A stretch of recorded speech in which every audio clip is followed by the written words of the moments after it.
land of tulips and windmills, there is a city that once marked the northern edge of the Roman Empire for continental Europe.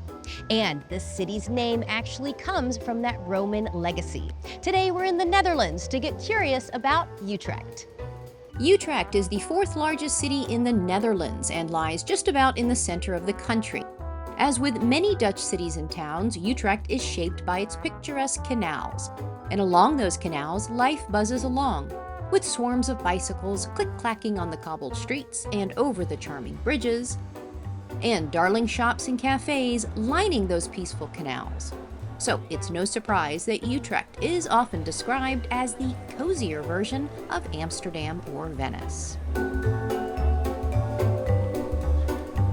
Utrecht's origins go back to a Roman fortress, as with many European cities.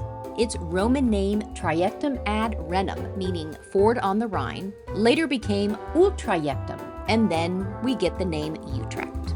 And incredibly, those more than 2,000-year-old Roman foundations are still here, which we will soon visit.